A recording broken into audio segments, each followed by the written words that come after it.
Bonsoir, bienvenue dans C'est à vous. Très heureuse de vous retrouver avec toute l'équipe. Émilie, Pierre, Patrick, Mohamed et Mathieu. Bonsoir. Bonsoir Anne-Elisabeth. Salut à tous les 5. Au sommaire ce soir, une princesse, une candidate et une mini-star du 20h. Bonjour à tous. Très heureux de vous retrouver pour une nouvelle édition. Voici les titres. Officiellement, la guerre se termine. C'est le dernier soldat américain à quitter l'Afghanistan. Très vite, des tirs de joie retentissent. Il est le visage de la résistance afghane. There is again a young lion of Panjshir. Une princesse fauchée en pleine jeunesse. Dans un accident de voiture. Les Britanniques portent le deuil. Des mots simples et des bouquets par centaines. Je suis candidate à la présidence de la République. Carrément, c'est notre Jeanne d'Arc, oui. Pour restaurer la fierté française. La droite peut gagner 2022. Valérie Pécresse, Louane Foudinfo et Bernard-Henri Lévy sur le plateau de C'est à vous. Mais aussi le top modèle Eva Herzigova et l'acteur césarisé aux 80 millions d'entrées, Cadmerade. Cadmerade. Je suis comédien. Merci, c'est très gentil. Bonsoir. Je suis le remplaçant pour le théâtre. Oui, Olivier. Il est là, Olivier, non? Les sketchs, c'est pas trop mon truc. Eva, 3 lettres au top de la mode. I believe I can fly. 1m80 de sex appeal, une simplicité rafraîchissante. Faites de la télé? De temps en temps, oui. I believe I can touch the sky. Merci beaucoup. Rendez-vous avec eux juste après 20h autour du dîner XXL préparé ce soir, comme tous les soirs de la semaine, par Abdel Alaoui. Bonsoir Bernard-Henri Lévy. Bonsoir. Merci de votre présence ce soir, alors que depuis hier, pour la première fois depuis 20 ans, il n'y a plus de forces américaines en Afghanistan. Un départ précipité qui vous met en colère. On y revient dans un instant, mais d'abord, Émilie, le récit de ces dernières heures à Kaboul. Oui, c'est cette photo floue, prise dans la nuit, qui va sans doute rester dans l'histoire pour illustrer le départ des Américains d'Afghanistan le lundi 30 août. Le général-major Chris Donahue, commandant de la 82e division aéroportée américaine, pose le pied à bord d'un avion cargo à l'aéroport de Kaboul. Il est le dernier soldat américain à quitter l'Afghanistan. Point final d'une intervention militaire qui aura duré 20 ans et qui se sera terminée par une séquence particulièrement chaotique depuis que les talibans ont pris Kaboul le 15 août. Quelques heures après cette photo, l'envoyée spéciale de la BBC, Lise Doucet, raconte en direct ce qu'elle voit et surtout ce qu'elle entend dans les rues de Kaboul. Listen, look at the tracer fire in the air. The guns are going off. You can see the streams of red lights. You can see behind me the tracer fire going up in the night sky. Ces tirs, c'est donc le bruit de la victoire des talibans et de la fin de tout espoir pour ceux qui voulaient encore fuir, ceux-là qui devaient penser disposer d'encore 24 heures pour se rendre à l'aéroport de Kaboul et monter à bord d'un avion américain. Mais les soldats américains sont partis plus tôt que prévu. Ces hommes qui leur ressemblent, qui portent leur uniforme et qui paradent à l'aéroport de Kaboul, désormais, vous allez les voir, sont des talibans. All right. We're here right now with the Taliban as they enter into what was only minutes ago it was an American-controlled portion of the military airport. Now they're taking over. Maintenant, c'est à eux. Ils ont pris possession de l'aéroport, des armes laissées par les Américains et du pays. Votre réaction à ces images, Bernard-Henri Lévy? Une très grande tristesse, parce que j'étais à Kaboul et j'étais dans le Panjshir il n'y a pas si longtemps, puisque j'ai filmé tout ça. J'ai filmé des femmes qui croyaient qu'elles avaient l'avenir devant elles, qui avaient une vie à peu près normale. Ils se sont émancipés ces 20 dernières années. Qui montraient leur visage, qui avaient le droit d'aller, qui avaient le droit d'étudier, qui avaient le droit de se mettre du vernis à ongles, et qui savent qu'une chape de plomb est tombée sur leur tête. J'ai vu un studio de télévision comme celui-là, où il y avait de la musique afghane, avec un peu de musique occidentale. Tout ça va être balayé. C'est fini, on ne peut pas croire les talibans quand ils promettent que le droit des femmes va être respecté. Mais bien sûr qu'on ne peut pas les croire, Anne-Elisabeth. On ne peut pas les croire parce qu'ils ont déjà fait le contraire. Par exemple, la musique. Ils ont assassiné, il y a quelques jours, quelqu'un que je connais. Il se trouve que je l'ai connu en 2002, quand j'étais l'envoyé spécial de Chirac en Afghanistan. Il s'appelait Monsieur And Arabi, Fawar And Arabi. Il a été exécuté dans des conditions abominables. Pourquoi ? parce qu'il était musicien. Là, il y a 10 jours, 15 jours, l'information, les images sont sur mon compte Twitter. Il y a un caricaturiste qui s'appelle Kacha Zvan. C'est un humoriste, c'est quelqu'un qui pourrait décider. C'est même pas Charlie Hebdo, il pourrait. Voilà, il a été torturé à mort, lynché à mort, lapidé. On lui a cisaillé les muscles des bras, et ça encore il y a quelques jours. Donc, je vois les gens qui font les spéculations. Est-ce qu'ils ont changé en 16 ans? Est-ce que ceci... Mais on a les faits. Mais parce que c'est l'accord et parce qu'ils le promettent. Ils émettent des garanties. Et on ne les a jamais autant vus dans les médias et on leur a jamais d'ailleurs autant donné la parole. Oui, bon, on ne les a jamais vus autant dans les médias et on ne les a jamais vus faire autant d'exactions. Il y a un rapport d'Amnesty International commenté par la patronne d'Amnesty qui s'appelle Agnès Calamar, qui est une grande dame. C'est des gens extrêmement sérieux qui ont fait une première liste documentée des exactions qu'ils ont commises dans les derniers jours. Alors vous croyez vraiment que du jour au lendemain, ils vont, pour honorer la parole qu'ils ont donnée à Joe Biden, pour lequel ils n'ont probablement que mépris, croyez qu'ils vont changer? En tout cas, ce que je peux vous dire, c'est qu'à Kaboul, ou dans le Panchir, ce jeune garçon merveilleux, vaillant, qu'on a entrevu, le jeune Aban Bassoud, eux, n'y croient pas. Oui. Ils n'y croient pas. Ils ne croient pas qu'il y ait un Taliban 2.0. Et l'Europe et l'Occident, elle est réduite à une forme d'impuissance face à cette situation, maintenant que les rapatriements sont terminés, maintenant que les forces américaines sont parties? Oui, alors, impuissante. Il y a en même temps des choses magnifiques. Il y a eu tous ces derniers jours des mouvements de jeunes vétérans américains qui sont allés en marge des opérations officielles de l'armée américaine chercher des Afghans, des auxiliaires de l'armée, des compagnons d'armes ou des artistes un par un dans leur maison à Kaboul et qui les ont sortis. Donc il y a des initiatives magnifiques. Mais l'Amérique en tant que telle, l'Europe en tant que telle, à part des initiatives en effet de ce genre et des ponts aériens, on est ridicule. 100 000 personnes évacuées par les autorités américaines. Qu'est-ce que vous auriez souhaité? Que l'armée américaine reste indéfiniment? Qu'une occupation étrangère ne peut pas s'éterniser pendant des décennies pour garder... Comment pouvez-vous dire occupation étrangère? Non. C'est une forme de... Mais non, il y avait 2500 soldats américains qui étaient... C'était une présence américaine. Les Américains et les démocraties sont présentes dans le monde entier. Ils sont en Corée du Sud. De moins en moins. Ils sont au Japon. D'accord. Ils sont à Chypre.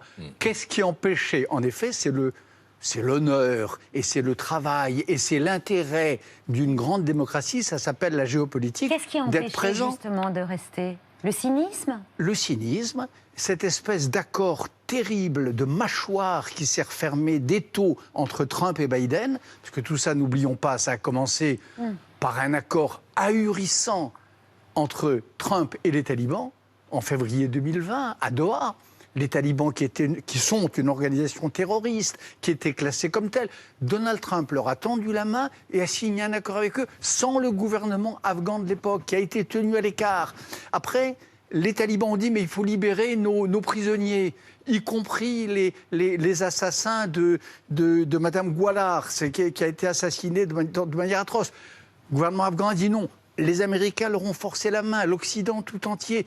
Attendez, moi, ce que j'aurais aimé, alors concrètement, rien n'empêchait que ces 2500 soldats américains, qui n'étaient pas une force d'occupation, qui ne faisaient pas la guerre, c'était, comme dans plein d'autres pays du monde, une force de stabilisation. Ça empêchait les talibans de venir lapider les femmes libres. C'était à ça qu'ils servaient les Américains. Et ça coûtait 1000 fois moins cher que ce que va coûter les réfugiés qui partent, que va coûter le chantage d'Erdogan, à qui on donne déjà 3 milliards d'euros par an.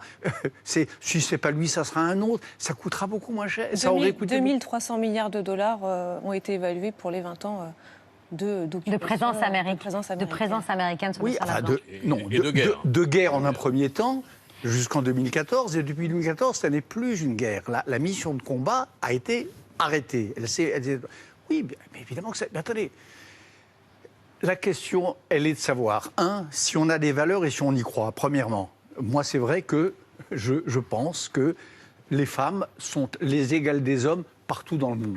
Voilà. Et je crois que rien ne justifie qu'on lapide une femme parce qu'elle a levé les yeux sur un homme qui n'était pas son mari. Rien ne justifie ça, premièrement. Mais deuxièmement, la question est de savoir dans quel monde on veut vivre.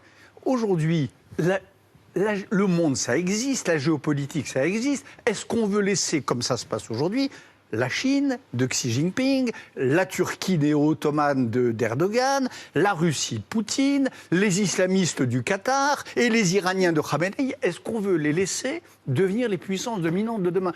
Moi, j'ai des enfants comme vous, sûrement, et des petits-enfants. J'ai pas envie qu'ils vivent dans ce monde-là. Donc, évidemment que ça suppose des rapports de force. L'humanité, c'est comme ça. Et la modernité encore plus. C'est des rapports de force. C'est des gens qui viennent, une armée d'une démocratie, qui a 2000 bonhommes et qui dit je vous interdis de toucher aux femmes. Voilà. Et ça a marché. Ça a marché depuis 20 ans. Un nom, Bernard-Henri Lévy, vous l'avez prononcé tout à l'heure, Massoud, le commandant Massoud était votre ami, vous l'avez soutenu, défendu, il est mort assassiné, lui le héros de la résistance à l'occupation soviétique. Aujourd'hui, son fils Ahmad a repris le flambeau, qu'il s'agisse des idéaux et il l'espère de l'action. Vous l'avez rencontré, on vous verra dans votre film Une autre idée du monde qui sera diffusé le 12 septembre prochain sur France 5 au cours d'une soirée spéciale consacrée à l'Afghanistan. Le 9 septembre, jour anniversaire de son assassinat, ici même, dans sa maison, où m'attend Ahmad Massoud, son fils. Et l'une des plus belles histoires de transmission qu'il m'ait été donné d'écouter. My relationship to him was not father and son. It was not just like he was my father. He was my mentor.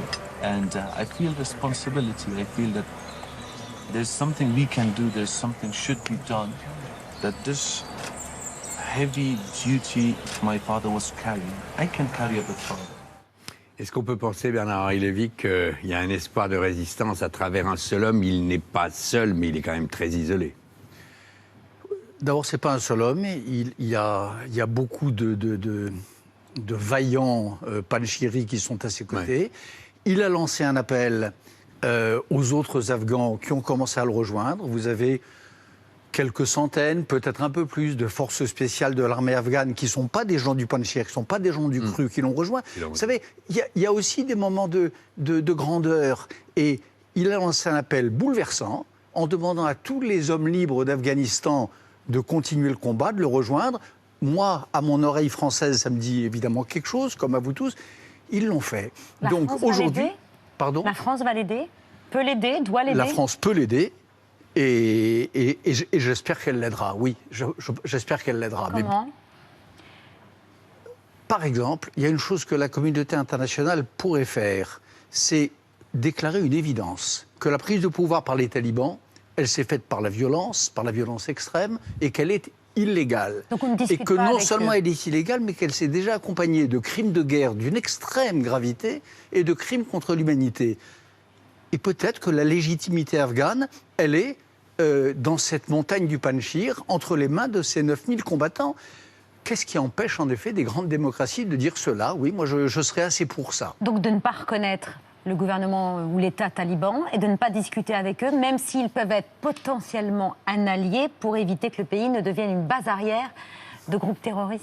Mais une base arrière, ils le sont déjà. Anne-Elisabeth Lemoine, il faut se réveiller, il faut que vos spectateurs le sachent.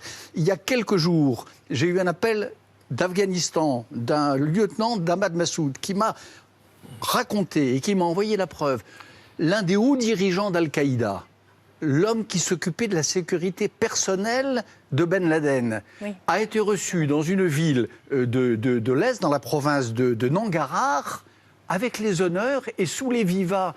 Donc arrêtons avec cette histoire qu'il y aurait des querelles de tendance entre Al-Qaïda, l'État islamique et les talibans. C'est faux. Et rapidement, Ahmad Massoud qui appelle Emmanuel Macron à lui livrer des armes. Oui. Il faut le faire ? Moi, je ne suis pas Emmanuel Macron, je ne sais pas ce qu'il fera, mais en tout cas, bien sûr que si on croit à nos valeurs, si on croit à ce qu'on raconte à longueur de journée sur l'égalité entre les hommes et les femmes, sur le droit, sur tout, pas, j'entends les gens dire on n'importe pas la démocratie. Personne n'a jamais dit qu'il fallait importer la démocratie. Ça, c'est des sottises de débat.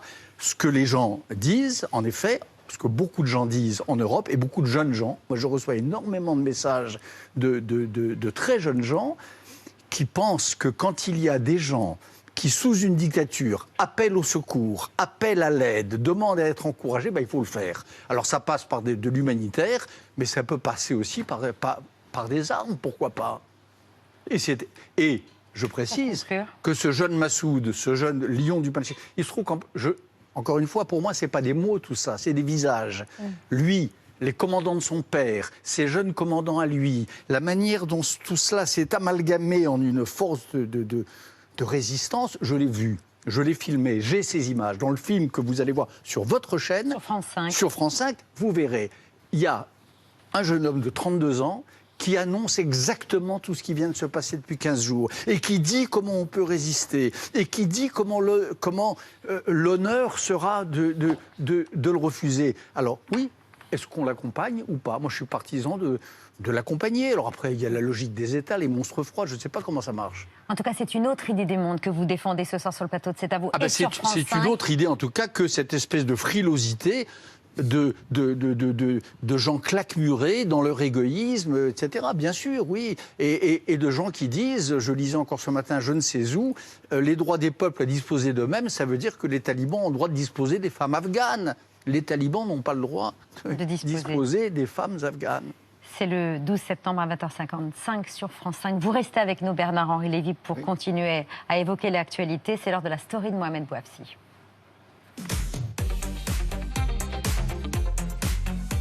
Bonsoir Mohamed. Bonsoir à toutes et à tous. Story du jour consacrée à une femme au destin extraordinaire, Madeleine Riffaut, résistante, journaliste, amie des artistes et éternelle révoltée. Babette, il y a des rencontres qui sont des shoots d'espoir et je suis venu vous en donner aujourd'hui avec Madeleine Riffaut, 97 ans et une vie d'héroïne. Une vie de drame où règne la haine de la guerre dès son enfance, où plusieurs de ses amis meurent devant ses yeux, des jeunes écoliers tombés sur un obus de la guerre, 14-18. Mes petits copains, ils étaient des petits voyous. Ils avaient trouvé cet obus. Je leur dis sagement, écoutez, il faut prévenir monsieur le maire. Ah non alors, c'est nous qui l'avons trouvé. On va taper dessus, on va prendre le cuivre, on achètera des bonbons. Et puis tout d'un coup, voilà ma mère, elle me dit, allez Madeleine, viens manger. On n'avait pas fait 100 mètres, 200 mètres. Les enfants ont sauté avec l'obus. Toute ma vie était comme ça. Je dois avoir un ange quelque part, parce que, vraiment, il doit être surmené. Son histoire bascule de nouveau. En 1940, un officier allemand lui donne un coup de pied aux fesses devant son grand-père mourant. Elle dit qu'elle aurait préféré une balle dans la tête plutôt qu'une humiliation. Elle entre alors en résistance. Le 20 juillet 1944, après l'assassinat de son meilleur ami par un soldat allemand, elle prend les armes. Je suis partie de Notre-Dame de Paris. C'était mon rendez-vous tous les dimanches avec un nommé Emmanuel. C'était mon bras droit, si vous voulez. Tu as un vélo? Prête-le-moi. Tu as un revolver? Oui, je suis armé. Donne-le-moi. Alors donc, je suis monté sur le vélo et puis j'ai pédalé au bord de la Seine. Je vois un gardien allemand qui était là tout seul. Il me tournait le dos. J'ai attendu qu'il se retourne. On avait tué mon copain dans le dos. Et moi, je ne voulais pas faire pareil. Il s'est retourné, j'étais plus vite que lui, c'est tout.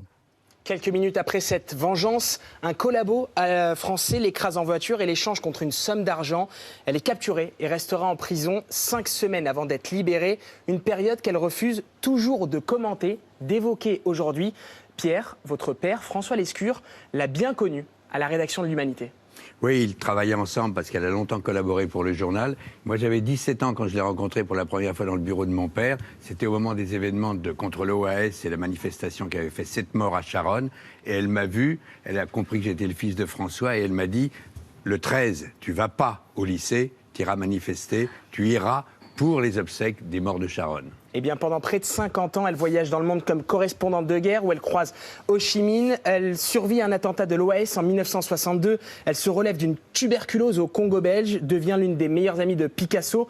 En 1994, à la demande du couple Aubrac, elle accepte enfin d'évoquer son passé de résistante. 76 ans après la fin de la guerre, c'est aujourd'hui une femme apaisée, mais toujours prête à se révolter contre ceux qui, les samedis après-midi, manifestent contre le pass sanitaire en se disant résistants, en évoquant les camps de la mort ou en portant l'étoile jaune. Moi, je vais vous dire, les vrais résistants, aujourd'hui, c'est les infirmiers, c'est le personnel de santé, débordés, au bord du craquage. Eux, les résistants, c'est eux. Bernard-Henri Lévy, on imagine que, comme Madeleine Riffaut, vous êtes indigné par les amalgames que vous pouvez parfois voir le samedi après-midi. Oui, je suis horrifié. Les étoiles jaunes, encore ce week-end. Enfin, j'ai même pas envie de les évoquer. Bien sûr, c'est bête. C'est la preuve d'une ignorance grandissante. Mais c'est surtout terrifiant parce que ça veut dire, qu'on minimise, c'est du négationnisme soft. Ça veut dire qu'on minimise en effet les horreurs de la Seconde Guerre mondiale, d'abord. Et ça veut dire après qu'en effet, on encourage les gens à se contaminer les uns les autres. Oui, bien sûr, je suis indigné par tout ça. C'est monstrueux. Et un mot sur le parcours de Madeleine Riffaut, son histoire extraordinaire qu'on peut découvrir dans une bande dessinée. Très grande dame, magnifique parcours et Dieu lui prête vie, longtemps encore. Et heureusement qu'il y a encore aujourd'hui, ils ne sont plus très nombreux. Daniel Cordier est mort, il reste elle. Heureusement qu'ils sont encore là pour porter la flamme. C'est pour vous, Babette, un joli cadeau. L'histoire de Madeleine, en bande dessinée aux éditions Dupuis, Madeleine Résistance, ça c'est le premier chapitre, La Rose, déjà découpillé, qui est disponible partout. Merci Mohamed Bouazi, à tout à l'heure pour la Story Média. On évoque désormais la rentrée politique avec une femme qui brigue l'Élysée, candidate à une éventuelle primaire de la droite, la présidente de la région Île-de-France, Valérie Pécresse, qui est ce soir notre invitée.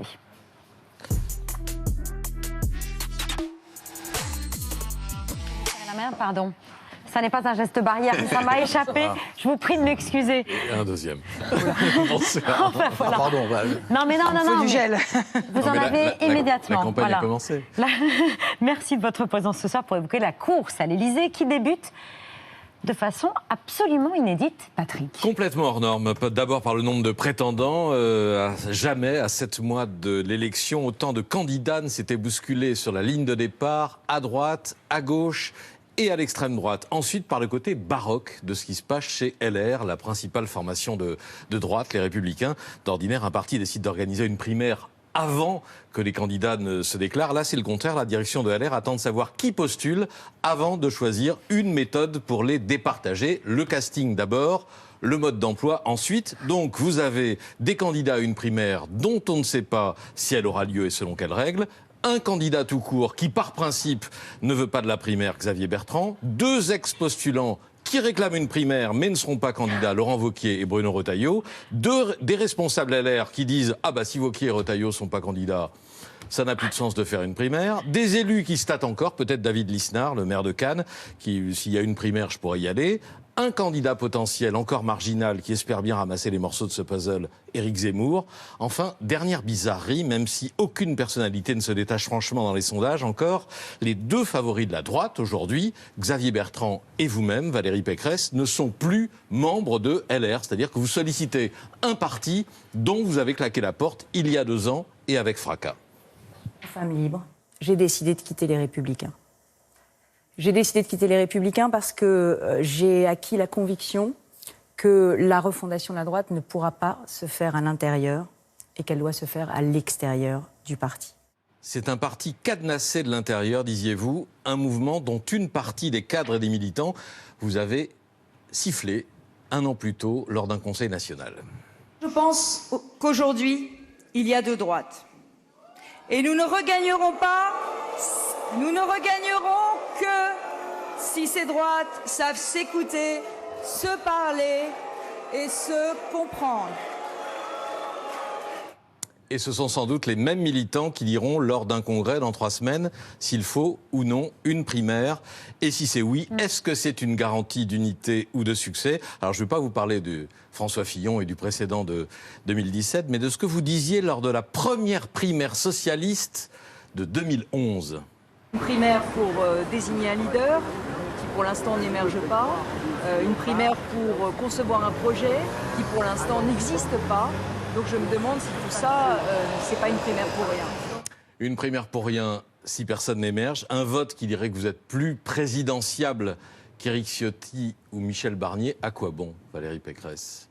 D'abord, Patrick Cohen, il faut que vous compreniez une chose. Je ne suis pas candidate à la primaire de la droite.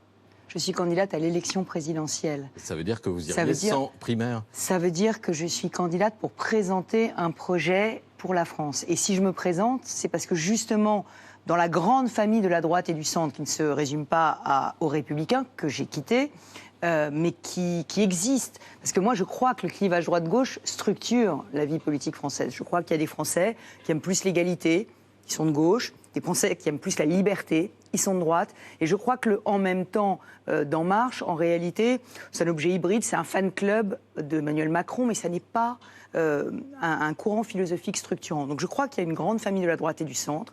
Je crois que ces valeurs aujourd'hui et ces solutions sont les bonnes pour le pays. Je crois que le pays a besoin d'autorité et je crois que le pays a besoin de plus de liberté et de plus de justice, mais une justice fondée sur le travail, le mérite, l'effort. Donc je crois que nos solutions sont les bonnes. Et d'ailleurs, si vous regardez, Anne-Elisabeth, si vous regardez ce que disent les sondages, aujourd'hui, les Français sont effectivement convaincus de cela. Donc, quelle est ma conviction? On va parler de votre programme et de vos convictions. Mais il faut une primaire en attendant. Hein. Non, mais attendez, la primaire, c'est un mode de sélection. Moi j'ai choisi de jouer collectif. Je n'appartiens plus... Mais si elle n'a pas lieu, mais attendez, vous jouerez solo. Mais attendez, pas collectif. Je peux juste expliquer un tout petit peu, parce que c'est quand même un peu confusant, là, ce que vous venez de passer pour les... c'est la situation qui l'est, pardon. Non, oui, mais justement, je voudrais apporter peut-être un peu de clarté. Donc, le sujet aujourd'hui, c'est que je suis candidate à la présidentielle. Après, il y a énormément d'ambitions qui s'expriment. Moi, je voudrais présenter un projet. Et les Républicains m'ont contacté et m'ont dit, écoutez, si personne n'émerge, on pourrait organiser une primaire. Est-ce que vous seriez d'accord, vous, Valérie Pécresse, toi, Valérie, qui n'est plus aux Républicains, d'en faire partie? Et moi, j'ai répondu, mais je jouerais collectif. Pourquoi jouer collectif? Parce qu'à un moment... à d'autres. Parce qu'à un moment, non, mais parce qu'à un moment, si on veut gagner... Non, mais parce que je veux gagner. Je veux gagner, et pour gagner, pour faire gagner ma famille politique, il faut qu'à la fin, il n'y en ait plus qu'un ou une. Et pour qu'il n'y en ait plus qu'un ou une, il faut un processus de départage. Alors qu'on l'appelle primaire ou qu'on l'appelle autre chose... Mais il n'aura pas lieu ce système, puisque mais qu'est-ce qui est plus démocratique? Qu'est-ce qui est plus... Ça ne fera pas une primaire, donc... Mais vous n'en savez rien, Anne-Elisabeth, vous n'êtes pas encore au bureau politique des Républicains, je ne crois pas, en tout cas... Bertrand a dit qu'il pourrait participer à une primaire. Non, je crois que c'est sûr, il ne participera pas à cette primaire. Mais il peut encore y avoir une primaire organisée par les Républicains, les centristes, libres, et qui pourrait au moins départager toutes les personnes de qualité qui le souhaitent. Ils ont l'air de ne plus vouloir l'organiser, cette primaire, justement parce que Laurent Wauquiez, par exemple, n'y va pas candidat. Mais c'est intéressant quand vous dites les Républicains, parce que justement, il y a eu un sondage dimanche. On a demandé aux Français, parce que là aussi, Patrick Cohen, vous avez dit, les militants, pas les militants qui votent dans une primaire, c'est tous ceux qui se reconnaissent... Non, je parlais du Congrès, Congrès du 25 septembre de LR, qui va décider s'il y aura ou non une primaire. Laissez-moi donc finir ma réponse. Dimanche, il y a eu un sondage où on a dit aux Français de la droite et du centre, et on leur a dit, écoutez, est-ce que vous aimeriez choisir votre candidat?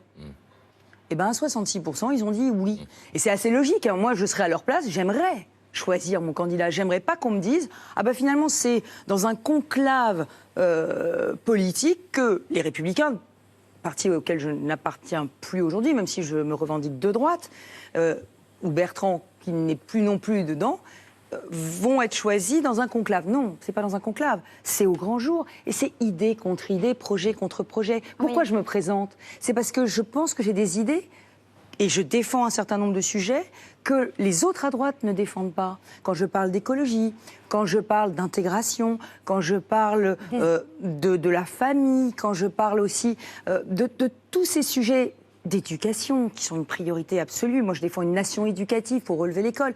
Tous ces sujets-là, j'entends pas la droite en parler. Donc, c'est pour ça que je me suis levée. C'est pour les défendre. Des idées, une personnalité. Mi-août, vous vous êtes défini dans une interview accordée au Point comme étant 2 tiers Merkel, 1 tiers Thatcher, 0 tiers Pécresse.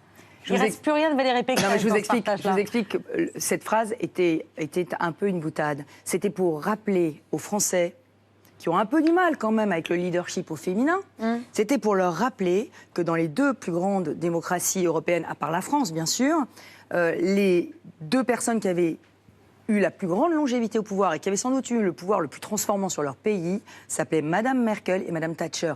Et Madame Merkel est connue pour chercher les consensus. Madame Thatcher est connue pour être très ferme. Donc j'ai dit, je suis 2 tiers consensus, 1 tiers fermeté. Mais évidemment, je suis 100% moi-même. Et le projet que je vais apporter, c'est un projet pour la France de 2030 qui s'appuie sur les problèmes de notre pays qui sont masqués aujourd'hui par la crise Covid, sur une situation du pays qui est extrêmement dramatique et à laquelle je veux apporter des solutions pour les 10 ans qui viennent. Vous avez dit, on l'a entendu tout à l'heure avant de partir de LR, qu'il y avait 2 droites. À écouter les meetings et les déclarations de ce week-end, ça ne semble pas avoir beaucoup changé. Éric Zemmour et Éric Ciotti. Ma campagne, elle sera, et mon projet, il sera à droite, tout simplement avec un objectif clair, que la France reste la France. Aujourd'hui, j'ai peur pour mon pays, j'ai peur pour son avenir. Est-ce que nos enfants vivront encore dans cette civilisation française? La réponse est non si on continue et si Macron est réélu. On refera la France. On refera la France avec des Français qui veulent être Français. Les autres n'ont rien à faire ici. Qu'avez-vous de commun avec cette droite-là et comment comptez-vous faire, si c'est votre intention, pour la rassembler? Alors d'abord, Éric Zemmour, pour moi, Éric Ciotti, c'est pas du tout la même chose. Pour une bonne et simple raison, c'est parce que Éric Zemmour, lui, envisage des alliances entre l'extrême droite et la droite. Mais sur le fond, non mais attendez. Sur le fond, il formule des choses assez proches. Sur le fond, ça change tout. Excusez-moi, Monsieur Cohen, ça change absolument tout. Imaginez qu'on puisse faire une alliance avec l'extrême droite, pour moi, ça n'est pas être de droite. C'est déjà avoir un pied dans l'extrême droite. En revanche, Éric Ciotti, lui... Avoir des idées d'extrême droite, mais sans faire d'alliance avec l'extrême droite, ça passe. Ce n'est pas les idées de l'extrême droite, contrairement à ce que vous dites. Ce sont les idées d'une droite qui n'est pas la mienne, qui est une droite plus à droite, c'est vrai. Mais je l'ai toujours dit, il faut rassembler. Il faut rassembler effectivement une droite qui est plus souverainiste, qui est une droite qui est plus forte, et une droite qui est plus ouverte, qui est plus pro-européenne, qui est la mienne, qui est plus écologiste aussi, plus féministe. Même si vous avez promis davantage de fermeté contre l'immigration illégale, expulser les clandestins, c'est possible, avez-vous écrit dans une tribune parue fin août à Valeurs Actuelles. Oui, parce que je crois que l'extrême droite, elle se nourrit de l'impuissance publique. L'impuissance publique, c'est dans notre pays d'avoir des lois et de ne pas les appliquer. Et quand on est en situation irrégulière sur le sol français et qu'on a ce qu'on appelle une ordonnance de retour, une OQTF, une ordonnance de quitter le territoire français, eh bien cette ordonnance, elle doit être exécutée. Sinon, c'est le signe de l'impuissance de l'État, de l'impuissance de nos forces à faire respecter la loi. En Allemagne, qui n'est pas un pays antidémocratique, eh bien, on ramène dans les pays d'origine 33 fois plus que nous, 3 fois plus. Et qu'est-ce qu'ils font? Eh bien, très simple, ils prennent l'agence Frontex, qui est une agence européenne qui a été créée pour ça. Frontex met à disposition des avions, met à disposition des escortes et ramène les migrants en situation irrégulière chez eux. Pourquoi il faut le faire? Il faut le faire parce que ça envoie un signal extrêmement nocif à tout le monde, toute la population, si la loi est bafouée. Si la loi est bafouée, alors à ce moment-là, tout le monde peut l'enfreindre. Et c'est la chienlit, comme disait le général de Gaulle. Un mot sur votre proposition phare ou choc, la hausse de 10% des salaires nets, compensée pour les entreprises par une baisse des cotisations salariales. Le SMIC passerait ainsi au-dessus de 1200 €. C'est de l'argent magique? Absolument pas. Nous avons fait le choix depuis des décennies du chômage de masse. Pourquoi nous avons fait ce choix? Parce que nous avons assis toute notre fiscalité sur le travail. Ça veut dire que si vous travaillez, par exemple, si vous êtes au SMIC, vous touchez 1230 €. Et à la fin, ça coûte 1640 € à votre entreprise. Donc vous voyez bien, alors même que le SMIC, c'est l'endroit où on a mis plus d'allègement de charges. Et quand plus les salaires montent, plus c'est important. Qu'est-ce que ça veut dire? Ça veut dire qu'à la fin de la fin, vos revenus vont être essentiellement des allocations. C'est l'État qui va vous donner énormément d'allocations pour vous permettre de vivre. L'allocation que vous voulez diminuer, ou dégraisser pour financer cette mesure. Je finis. Quelle est la situation aujourd'hui européenne? Pénurie de main-d'œuvre généralisée. Parce qu'on ne trouve plus personne pour prendre des emplois. Et ces emplois pénibles, ces emplois de première ligne, ceux qu'on a beaucoup valorisés pendant la crise Covid, ceux de nos infirmiers, ceux de nos agents d'entretien, ceux de nos aides-soignantes, tous ces emplois-là, ils ne sont pas assez payés. Donc le sujet aujourd'hui, c'est d'augmenter d'augmenter les salaires nets et que quand on prend un emploi, ce soit de son travail qu'on vive. C'est une question de dignité. Alors oui, ça suppose de changer le financement de notre protection sociale. Je vous rassure, hein, c'est pas très nouveau. On l'a déjà fait avec les allègements Fillon. Quand on a fait les 35 heures, on a déjà allégé les cotisations sociales. Et il faut les faire payer par un autre impôt. Il faut faire aussi des économies en même temps pour permettre de faire cette hausse. Elle est tout à fait possible. Ça coûte 25 milliards jusqu'à 2,5 SMIC. Ça veut dire que la grande majorité des Français pourraient voir leur salaire augmenter de 10%. Mais évidemment, ça suppose de complètement tout repenser. Un mot, Bernard-Henri Lévy. Non, j'écoute avec beaucoup d'attention. Non, mais mon avis de l'extérieur, si je puis dire, c'est qu'en effet, le problème, c'est pas la primaire. Tout le monde parle de la primaire. Le problème, c'est les deux droites. C'est ça la vraie question. Réconciliable ou pas réconciliable. Voilà. Et à mon avis, si je peux me permettre... C'est une mission impossible. La question, est-ce qu'elle est de réconcilier les deux droites ou est-ce qu'elle est de faire en sorte que la droite libérale, ouverte, universaliste, l'emporte sur l'autre, sur celle que représentent quelques-uns de ceux qu'on a vus tout à l'heure, c'est-à-dire la droite xénophobe, la droite cruelle, la droite nationaliste fermée. C'est ça le vrai enjeu. Et c'est important parce que vous savez, toute l'histoire du XXe siècle, ça c'est une loi. Chaque fois que ce qu'on appelait autrefois le fascisme a menacé, bon, vieux mot, enfin, qui a empêché le fascisme de passer? La gauche criait le fascisme ne passera pas. Mais ceux qui ont parfois empêché le fascisme de passer, c'est la droite. Mais bien sûr. C'est la droite libérale, c'est la droite universaliste, etc. Et ceux qui ont fait que le fascisme est passé, c'est la droite lorsqu'elle s'est couchée. Donc cette affaire, moi j'irai pas voter à une primaire de droite, c'est pas ma famille politique, mettons, si tant est que ça a encore un sens. Mais elle est très importante. Il faut que Valérie Pécresse puisse vous répondre. Mais Bernard-Henri Lévy a totalement raison. De Mathieu Béliard. Une droite qui affirme ses valeurs, qui est ferme sur le régalien, qui réaffirme les valeurs d'autorité, qui ne se cache pas derrière son petit doigt et qui fait son boulot, ce qu'on a fait nous dans nos régions, c'est une droite qui fait baisser le Rassemblement national. On l'a fait baisser.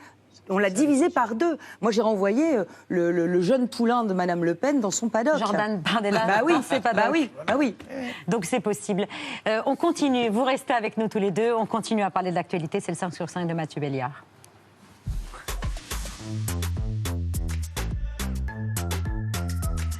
Mais vous restez, vous êtes notre point. Mathieu Béliard pour le 5 sur 5 au sommaire ce soir. Dérapage, commentaires politiques, trait d'humour quand les forces de l'ordre se lâchent sur les réseaux sociaux, ça ne passe pas toujours très bien auprès de leur hiérarchie. Lady Di disparaissait il y a 24 ans, jour pour jour, à Paris. Et je vais vous expliquer dans un instant pourquoi il faudra compter avec Diana cette année. Et puis un concours culinaire pour le moins original en Serbie à la fin du 5 sur 5. J'espère que vous avez l'estomac bien accroché. Des policiers et des gendarmes rappelés à l'ordre par leur hiérarchie. Ils sont fonctionnaires ou même militaires, épinglés pour leur comportement sur les réseaux sociaux. Le Parisien affirmait ce matin que les signalements d'internautes se multiplient, les sanctions et procédures disciplinaires aussi. Et c'est une question délicate. Est-ce qu'on peut draguer sur Tinder en utilisant l'uniforme? Est-ce qu'on peut diffuser des photos d'armes de service sur Instagram? Commenter des décisions politiques sur Twitter? Regardez Zoubir, ce policier parisien qui s'est illustré sur le réseau social TikTok. Je n'ai jamais dit que j'étais keuf. Mais vous avez fait cette idée tout seul parce que vous m'avez vu à l'enterrement de vie de jeune fille de votre voisine. Il y en a marre des clichés. On a la piqûre, la tête dure, c'est pas le net qui va nous Papa me reniera jamais, je suis ni flic ni pédé. Je suis ni flic ni pédé. Sur leur visage y'a du sang de veau. Si je distribue, c'est vers les centraux. Big Boss comme Alessandro. Alors Zoubir, ce dernier a été révoqué. Il faut dire qu'on a pu le voir aussi dans une émission de télé-réalité, Les Princes de l'amour sur W9. Si vous l'avez suivi, Patrick. Certains sont simplement mis à pied. Alors, c'est l'image de ces institutions qui est en jeu. Évidemment, pour être respecté, il faut être respectable, rappelle-t-on aux agents. Alors ce matin, j'ai appelé maître Laurent-Franck Liénard. On le présente parfois comme l'avocat des flics. Il reconnaît qu'il y a une nouvelle génération qui a du mal à connaître ses limites sur les réseaux sociaux. Je lui ai demandé si on est encore policier en dehors du service, si ce sont des citoyens qui ont le droit de s'exprimer, voire même de s'amuser. On a une loi qui est la loi Le Pors de 1983 qui considère que le policier est susceptible d'engager sa responsabilité déontologique dans tous les actes de sa vie, y compris dans sa vie intime. Donc le policier qui enfreindrait des règles de bienséance ou des règles de déontologie pourrait se le voir reprocher même s'il est en maillot de bain sur la plage. Alors comment est-ce que vous les défendez? Je les défends en rappelant que ce sont des hommes. Que ce sont des hommes sous contrainte et que si la soupape ne lâche pas, à un moment, on va avoir quoi? On va avoir des dépressions, on va avoir des passages à l'acte suicidaire. Est-ce que c'est ça que l'on veut? Non, il faut comprendre l'homme. Il faut comprendre que s'il ne peut pas se lâcher, s'il n'a pas de soupape, ce gars, c'est une bombe à retardement. Valérie Pécresse, vous y voyez un simple dérapage, un phénomène plus grave. Vous entendez Maître Liénard qui estime qu'ils ont besoin de décompresser? D'une manière générale, les réseaux sociaux, c'est quand même un peu l'amplificateur du déconomètre.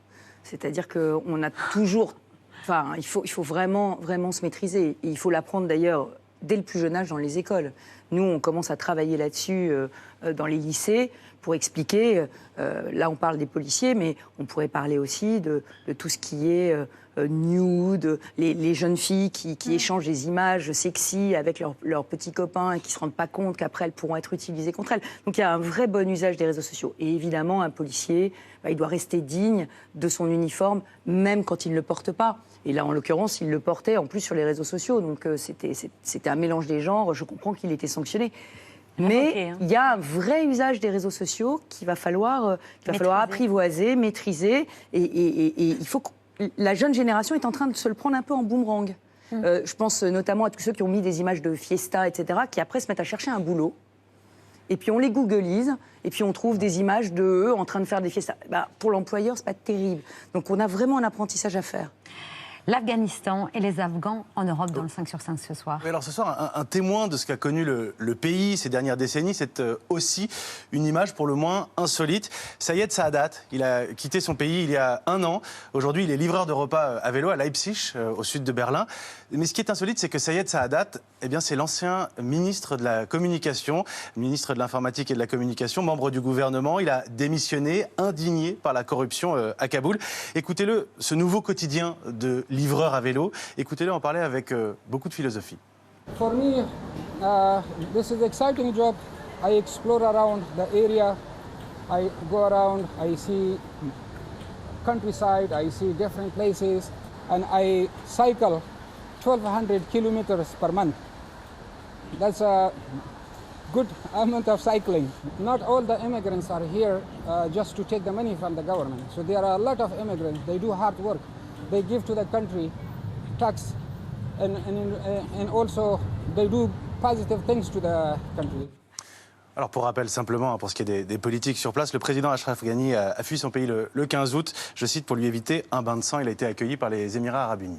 On est aujourd'hui le 31 août, l'anniversaire de la mort de Lady Di. À Paris, il y a 24 ans, la sortie du Ritz, la voiture poursuivie par des paparazzis et l'accident dans le tunnel du pont de l'Alma. On se souvient tous de l'accident, du drame, de l'onde de choc mondiale. Ce matin, Iban Raïs et Audrey Payas se sont rendus sur les lieux de l'accident. Écoutez ces touristes britanniques pour qui la mémoire de celle qu'on appelait la princesse des cœurs reste vive. People felt a lot of empathy towards her. It changed the relationship that people had with the royal family. Previously, they felt very much like the establishment, and I think she broke through that wall. That's why her legacy is so important. She's just such an icon, such like a fashion icon. Everyone has such a positive, fond memory of her. It's been quite inspirational, I think, for a lot of people, and I think maybe that's why it's, people still care about it 24 years later. Je voudrais juste préciser que ces 2 derniers Britanniques que l'on voit sont nés après la mort de Lady Diana, ça vous dit l'importance. Alors si je vous en parle ce soir, c'est que si vous aimez les têtes couronnées ou juste la princesse de Galles, vous allez être servi cette année dans un peu plus de 2 mois, la sortie du biopic Spencer qui racontera sa séparation d'avec le prince Charles. On surfe déjà sur l'immense succès de la série The Crown. La saison 5 arrive à la fin de l'année ou au début de l'année prochaine. Il va falloir choisir. Maintenant, il va falloir se positionner. Petit sondage autour de la table. Qui incarne le mieux Lady Diana à vos yeux? On a Kristen Stewart au centre qui va jouer dans le film. Et puis à gauche, Emma Corrin, saison 4 de The Crown, et Elizabeth Debicki, saison 5 de The Crown. Je vous laisse choisir. Kristen Stewart, je n'avais même pas reconnu en Diana. Et moi, j'ai vu The Crown. Donc là, ça y est, je suis complètement influencée par Emma Corrin. On a des fans de The Crown autour de la table. Alors Netflix pour la série The Crown et Prime Video pour le biopic sur les plateformes. Ce sera l'année Lady Di. Quelques images de la planète. On s'intéresse au Koweït ce soir. On est en train de vider le plus grand cimetière de pneus au monde. Une décharge de 25 000 mètres carrés en plein désert. 40 millions de pneus en plein soleil. Un site en fait en proie au risque d'incendie. 3 incendies géants ces dernières années. Une situation aggravée par le réchauffement climatique. Regardez ce panache de fumée. visible depuis l'espace, sans l'odeur de caoutchouc brûlé. Évidemment, vous voyez ces images satellites, je vous laisse imaginer. Il a fallu 44 000 voyages en camion pour libérer cet espace qui va bientôt accueillir une nouvelle ville, sortie du sable, rien que ça. Les pneus doivent être découpés ou transformés pour recyclage. Une page biodiversité ce soir? Vous avez peur des souris, Babette? Des Oui, rats? oui, de tout. Ouais. Je vais vous présenter les capybaras. Ces bestioles font la une des chaînes d'infos argentines. Les capybaras sont en train d'envahir un quartier huppé de Buenos Aires. Alors, petite fiche technique avant qu'on appelle le dératiseur. Il s'agit du plus gros rongeur au monde. Il peut peser jusqu'à 60 kilos. Même votre, 60 kilos. Même votre berger allemand n'y fera rien. Regardez, à scooter, vous n'y échapperez pas. Mais s'attaquant précisément à une zone ultra chic, certains en Argentine y voient un symbole de retour de la lutte des classes. Si. Je vous laisse réécrire Il s'attaque aux pneus aussi, j'ai l'impression. Les pneus, Il les s'attaque scooters. également. Il a attaqué le pneu du scooter, si vous remettez l'image. Je vous laisse réécrire les fables de La Fontaine. Le lion, le rat des villes, rat des champs. Aujourd'hui, le capybara de Buenos Aires. Ça se mange pas? Non, je crois pas que ça se mange, le capybara. Non, ça tentait Valérie Pécresse, un petit barbecue de capybara. Mais pour les aventuriers gastronomiques que j'ai autour de la table, et puis puisque vous allez bientôt dîner, je vous propose un petit concours culinaire champêtre qui va peut-être indisposer Abdel en cuisine. En Serbie, la 17e édition du championnat des cuisines traditionnelles de testicules. Liste, alors attention, taureau, mouton, sanglier, autruche même. J'ai appris des choses aujourd'hui. En ragoût, en saucisse, avec des pâtes ou même sur des pizzas. Je ne sais pas si on fait vraiment honneur à leur culture ce soir, mais voilà en tout cas une petite idée de voyage authentique.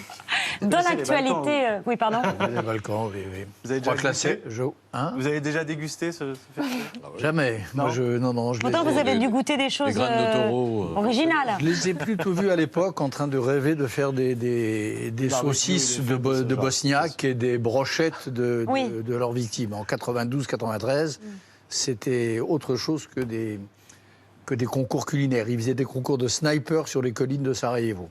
Ah bah oui. Dans l'actualité depuis lundi, c'est les 30 km/h. À Paris, ce qui inspire une question à Pierre. Bah oui, évidemment. On laisse la France et la présidentielle, on revient à l'Île-de-France et la circulation et pas la civilisation. Vous étiez pour la réduction de la vitesse à Paris à 30 km/h. Vous avez été consulté? D'abord, ça ne me concerne pas, puisque c'est une décision de police municipale. Ça concerne beaucoup de Franciliens. Oui, mais ça concerne effectivement beaucoup de Franciliens. Je ne crois pas qu'en termes de pollution, ça change grand-chose. Je pense que c'est plus une volonté de la maire de Paris de concilier les modes de transport et notamment de rendre un petit peu moins dangereux le vélo et la trottinette dans Paris, parce qu'il y a des conflits d'usage. Moi, ce qui m'inquiète, c'est pas tellement le 30 km/h dans Paris, c'est vraiment la volonté d'Anne Hidalgo de piétoniser le centre de Paris, ce qu'elle a tout à fait le droit de faire, ce qui va dans le sens de beaucoup d'autres villes, mais en fermant en même temps une voie sur le périphérique qu'elle veut dédier à des bus. Alors, essayer d'aller prendre un bus sur la voie de gauche du périphérique, je pense que c'est pas... Voilà, en plus, il y a un tramway que la région est en train de construire au-dessus, donc je pense que c'est plus utile de prendre le tramway qui est au-dessus. Donc je pense que cette idée est une idée qui, alors là, pour le coup, provoquerait la thrombose de l'Île-de-France. Donc j'organiserai un référendum, un référendum régional pour demander aux Franciliens, qui n'ont évidemment pas été consultés sur cette belle idée, alors qu'ils sont 80% à emprunter le périphérique tous les jours, demander à tous les Parisiens et les Franciliens s'ils sont prêts ou pas à ce qu'on supprime une voie pour la circulation générale sur le périphérique. Je pense que Madame Hidalgo... Pensez avoir la réponse déjà. Non, je pense que Madame Hidalgo doit entendre tous ceux qui utilisent le périphérique et pas que les Parisiens. Évidemment. Que ceux qui payent leurs impôts à Paris et qui votent à Paris. Anne Hidalgo qui pourrait être une rivale dans la course à l'Élysée? Absolument. Alors, nous sommes toutes les deux écologistes, mais nous n'avons pas du tout la même vision de l'écologie. Moi, j'essaye de faire changer les moteurs des véhicules parce que je sais que des millions de Français ont besoin de prendre leur voiture tous les jours. Les familles ont besoin de se transporter, les personnes âgées aussi, ceux qui vont faire leurs courses. Et que malheureusement, à part à Paris, dans les villages, on ne mettra pas le métro. Un mot, cher Bernard-Henri Lévy. Croisade, je lisais là, croisade contre les émissions de gaz à effet de serre, croisade contre le réchauffement climatique. Moi, je trouve ça très bien. On a tellement nié tout ça, on s'est tellement enfermé dans un climato-scepticisme que essayer ça... À condition que ce soit les bonnes mesures. et que ça réduise effectivement la pollution. Oui, mais je crois, enfin, je ne suis pas un expert, mais il me semble que ce n'est pas une mauvaise mesure. Puis on verra. Ça, ce n'est pas des mesures irréversibles. Hein. Voilà. Ce qui est irréversible, c'est les hectares entiers de bois brûlés dans le Var, c'est les incendies en Californie. Ça, c'est irréversible. Oui, mais l'écologie des résultats, c'est l'écologie qui fait baisser la pollution. Voilà. C'est pas celle qui emmerde tout le monde. Et celle-là, elle emmerde tout le monde. Si je résume votre pensée. Vous avez un peu dépassé ma pensée. Mais je l'ai pas partagée, à peine. Hein. Pas sur cette mesure-là, mais l'idée de dire qu'on ne puisse plus du tout circuler en voiture dans la région est absolument ubuesque. Et ça n'est pas possible. Un droit de réponse pour terminer, Mathieu. Oui, Babette, vous avez eu une attention des plus délicates pour la première de la saison hier. Célébrer l'anniversaire de Simone, qui fêtait ses 100 ans hier. C'est une fidèle téléspectatrice de C'est à vous, elle fête ses 100 ans aujourd'hui. Donc Michel, il faut lui citer 100 ans de votre part. Simone, 100 ans aujourd'hui, regardez. C'est qui Simone, c'est toi? Ma chère Simone, 100 ans, c'est bien. Après, c'est trop. Oh non! Non, on sera là pour les gens. Je plaisante, Simone. Alors, très drôle, Michel Sardou, évidemment, mais tellement moins mignon que Simone, parce que nous l'avons recontacté aujourd'hui, 100 ans et un jour. Réponse à Michel Sardou. Bonjour Anne-Elisabeth, je voulais vraiment vous remercier pour cette surprise, c'était adorable. Moi qui regarde fréquemment C'est à vous, parler de moi pour mon anniversaire, c'était incroyable. Merci Michel Sardou. Je tâcherai de ne pas ressembler à la vieille de votre chanson. Merci à tout le monde, merci à tous, 100 fois merci. Merci, merci. Oh, elle est adorable. Elle est adorable. Elle est adorable, Simone. Elle a de la répartie, hein. Exactement. Wow. Exactement, elle a de la répartie. On entend la vieille de Michel Sardou à laquelle Simone va s'efforcer de ne pas répondre. On se quitte en musique, Valérie Becquerel. Merci d'être venue ce soir sur le plateau de C'est à vous. Merci, cher Bernard-Henri Lévy. Une autre idée du monde. C'est sur France 5 le 12 septembre à 20h55. Et je rappelle votre livre Sur la route des hommes sans nom aux éditions Grasset. Merci à tous les deux d'être venus ce soir. Dans un instant, Merad, Eva Herzigova seront sur notre plateau. Quelque chose à dire, Bertrand Chameroy? Oui, Babette, bonsoir tout d'abord. Et puis, j'ai des nouvelles de Jean-Marie Le Pen. Il pète la forme.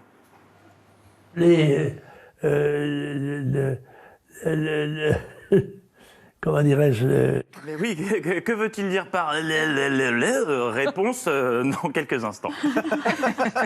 A tout de suite pour les actualités de Bertrand, vu la story média de Mohamed et le dîner de C'est à vous préparé par Abdel Alaoui au menu. Abdel Alaoui. Pastilla. Au menu. Pastilla au menu. A tout de suite pour le dîner de C'est à vous. On vous attend. Merci beaucoup.